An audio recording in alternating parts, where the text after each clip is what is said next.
औरंगजेब आलमगीर के बाद जब अजीम शान मुगलिया सल्तनत जवाल पजीर हुई तो दरबार की राजदारियों में दो भाइयों का अरूज शुरू हुआ जिन्हें तारीख बादशाह गुर के नाम से याद करती है। सैयद बरादरान अब्दुल्ला खान और हुसैन अली खान, जिनका जद्द अमजद अबू अल आज़म इराक से हिंदुस्तान आया और मीरठ और सहारनपुर के दरमियानी इलाके में आबाद हो गया, जहां इसने 12 गांव बसाए, जिनकी वजह से इसकी नस्ल को सादात बारिहा कहा जाता है। ये खानदान महमूद गजनवी से लेकर लोधी खानदान तक हर दरबार में अहम तरीन ओहदों पर फायज रहा।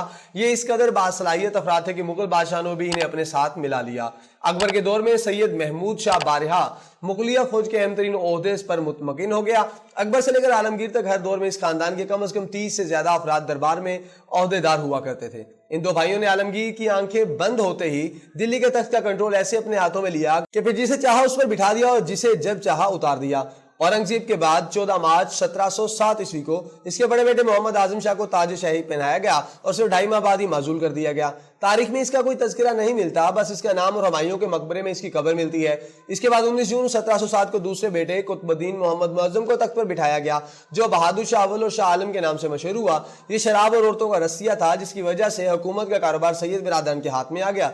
दोनों भाई इससे भी उकता गए और 4 साल 8 माह 8 दिन के इक़्तिदार के बाद उसे फारिग कर दिया और इसके बेटे जहानदार शाह को दिल्ली की बजाय लाहौर में 29 मार्च 1712 में ताज पहनाया गया, लेकिन सिर्फ 11 माह 15 दिन के बाद उसे भी कत्ल करके हमायूं के मकबरे में ही दफन कर दिया गया। इसके बाद मुगलिया सल्तनत का मशहूर किरदार फर्रुखशेर इन्हीं दोनों की ताकत और कुव्वत के बलबूते पर बादशाह बना, लेकिन इसने खुद ताकतवर होने की कोशिश शुरू कर दी। इसने अजीत सिंह को मेवाड़ का हुक्मरान बनाया, लेकिन सैयद बिरादरान में से हुसैन अली को इसके खिलाफ लश्कर देकर भेजा और साथ ही अजीत सिंह को खत रवाना किया कि अगर वो हुसैन अली को कत्ल कर दे तो मैं तुम्हें आला मनसब अता कर दूंगा। अजीत सिंह ने लड़ने की बजाय हुसैन अली के साथ सुलह कर ली। इसने फर्रुखशेर से चालाकी का इंतकाम यूं लिया कि एक दिन अचानक अजीत सिंह लाल किले पर हमलावर हुआ और तवील लड़ाई के बाद फर्रुखशेर को महल के एक तारीक कमरे में कैद कर दिया गया। इसकी आंखों में सलाइयां फेर कर अंधा कर दिया गया। फर्रुखशेर ने इससे पहले अपने 3 भाइयों की आंखें भी इसी तरह निकाली थी ताकि बादशाह न बन सके। बादशाह को बचाने के लिए हैदराबाद के निजाम और जयपुर के राजा जय सिंह ने धमकियां भी भेजी, लेकिन दरबार पर काबिल सैयद बिरादरान न माने और उन्होंने इसके बेटे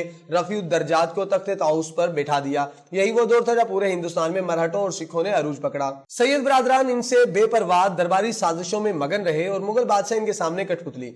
ऐसे में दक्कन से निजामुल मुल्क मुगल सल्तनत की बका के लिए आगे बढ़ा। उसने पूरी कोशिश से सैयद बिरादरान को दरबार मुगलिया से फारिग करवा दिया, मगर जब वो 3 जुलाई 1723 को ओहदे वजारत पर मुतमकिन हुआ तो उसकी हैरत की इंतहा न रही कि दरबार में बदामाली और रिश्वत सितानी आम है।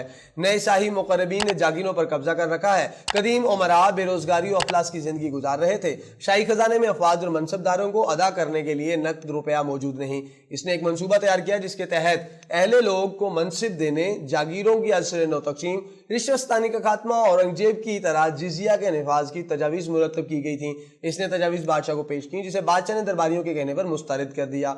वो मायूस होकर वापस दक्कन की सिमत रवाना हो गया। मराठे ताकतवर हो रहे थे, मालवा और गुजरात पर कब्जा कर चुके थे।